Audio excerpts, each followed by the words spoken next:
Good afternoon, Coach. Papisig check ako, Coach. Sige, sige. Alisin mo yung damit mo. Wala mo na Taga, magpa-comment para makita natin. taga Mindanao, Uy, Coach. shoutout sa mga taga Mindanao dyan. Saan ka sa Mindanao?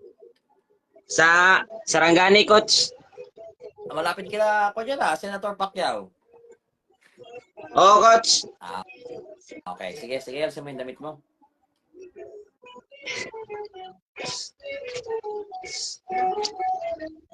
Okay. Sige. Pinoy shoulder niyo, broad na broad. Ganda. Talikod ka nga, brother. Talikod.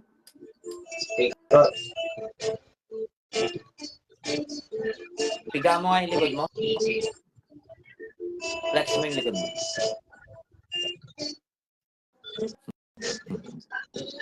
Most likely, maganda rin genetics na itong batang to. Isang harap pa nga, brother. Traps. Brother, ilang months ka na nag-gym? Di po ako nag-gym, Coach. Kuwan lang, dito lang sa bahay, nag-workout. Kung workout. Okay. So, ano yung mga gamit mo sa bahay? Barbell, Coach, at saka dumbbell. Okay. Ginawa ko. Very good. Pwedeng makita? Pakita nga natin sa kanila. Gawa ba sa semento yan?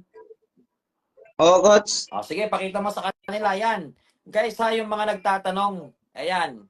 Si Idol, meron siyang, ayan, di ba? Yan yung sinasabi ko sa inyo, kung gusto nyo talaga may paraan.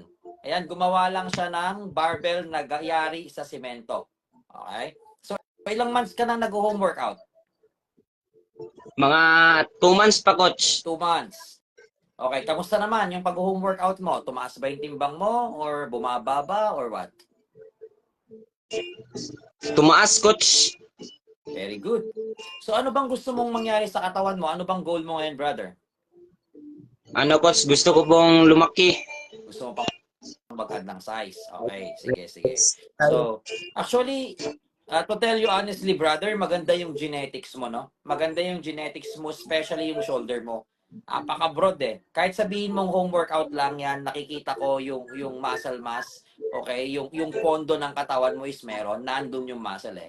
So, yun nga, gaya nga ng sabi mo, kailangan mo talaga mag-add ng size. Doon ako nakukulangan. Kailangan mag-add ka ng extra size. Kasi maganda na yung jeans mo eh. So, most likely, kailangan lang natin palakihin ng konti para mas maging aesthetic yung dating mo.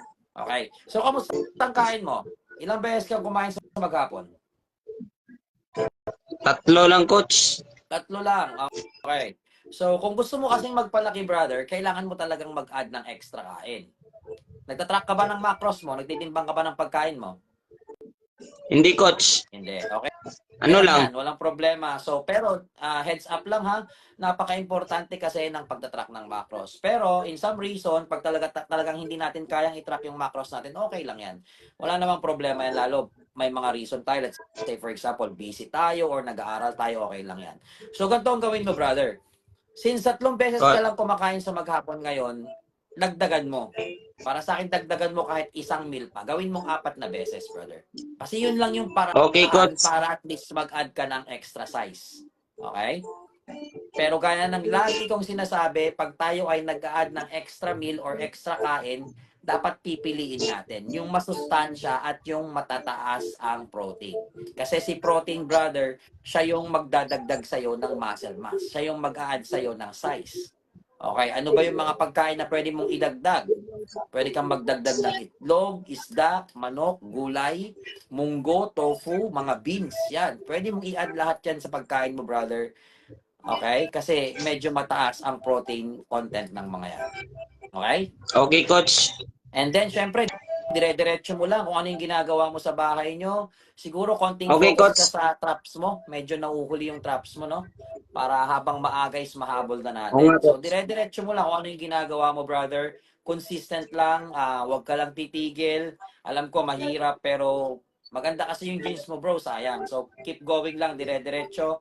Tapos, balikan mo ako after couple of months. Siguro 2 months. Tapos, check ulit natin yung katawan mo kung may naging improvement, no? Okay, Coach. Okay. Maraming salamat, brother. May tanong ka pa ba? Sige, Coach. Coach, Maraming salamat. May tanong ka pa? May tanong ka pa? wala na po, Coach. Thank you na po sa advice. No problem, brother.